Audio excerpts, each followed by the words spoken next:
उज्जैन तो जाने को नहीं मिला अभी तक, लेकिन प्रतिदिन फोन के माध्यम से उन्होंने प्रतिदिन भगवान शंकर महाकालेश्वर जी का प्रतिदिन का श्रृंगार दर्शन फोन के माध्यम से हमें घर बैठे कराया है।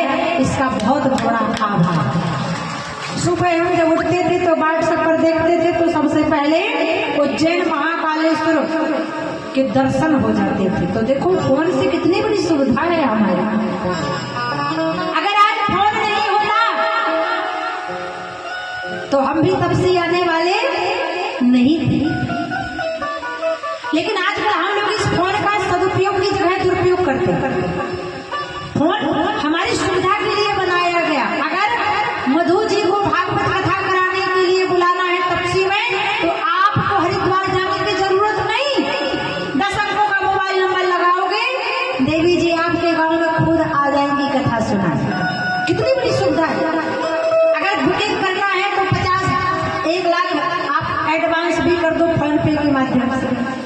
लेकिन आजकल हम इसका दुरुपयोग करते हैं फोन का। आजकल हमने देखा है अधिकतर युवाओं की मृत्यु हो रही कि नहीं?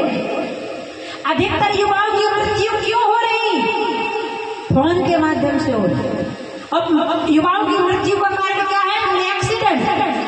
आजकल ये भैया लोग हाथ में मोबाइल लेते हैं, स्मार्टफोन लेते हैं। मैं तो भैया लोगों से बोलती हूँ कि स्मार्ट मत बनो, क्योंकि हैंडसम बनो, क्योंकि स्मार्ट तो फोन भी होता है। बोलो राजा। आजकल भैया लोग मोबाइल लेते हैं हाथ में, हाईवे पर खड़े होकर कहते हैं हेलो, अब पीछे से ट्रक वाला आता है तो कहता है चलो, चले जाते हैं।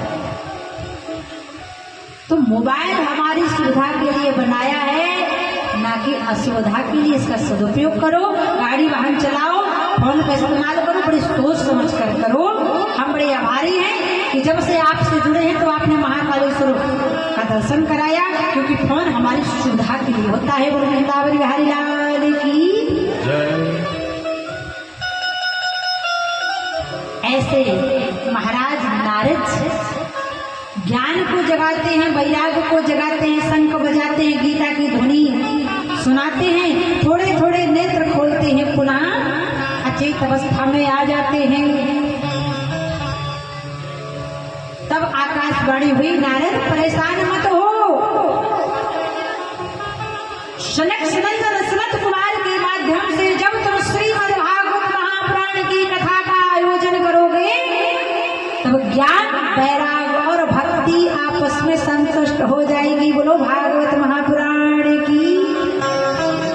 भागवत का अर्थ क्या है? बोले भासे भक्ति, गासे ज्ञान, वासे वैराग्य, तासे तरण तारणी। जो जीवात्मा के अंदर परमात्मा का भक्ति भाव, वैराग्य, ज्ञान जागृत कर दे, वह है भागवत की कथा। पापी से पापी जीव को जो उतार दे, वह है भागवत की कथा। लेकिन कई लोगों का मन तो भागवत में होता है।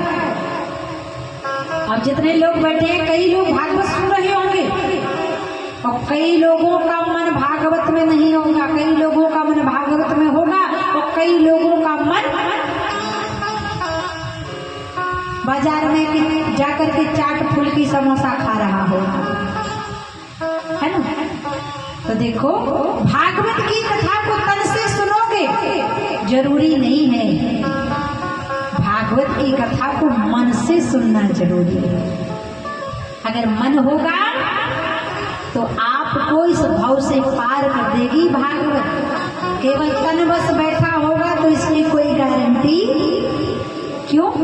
एक बार क्या हुआ, एक माता जी प्रतिदिन कथा सुनने आती थी। अब माता जी प्रतिदिन कथा सुनने तो आती थी, बड़ी प्रसन्न होकर आगे बैठती थी, कथा सुनती थी, भजन चलता था तो नाचती थी। अब 7वें दिन जब माता जी आई तो मुंह लटका कर बैठी थी। मैंने देखा कि माता जी 6 दिन तो बड़ी हंस के बैठी, नाच के कथा सुनी, आज क्या हो गया? मैंने पूछा, माता जी सिर लटका के क्यों बैठी हो? क्या आज घर का दरवाजा लगाना भूल गई हो? माता जी बोली, लगा कर आई हूँ। मैंने कहा, तो उदास क्यों हो? क्या ताला नहीं लगा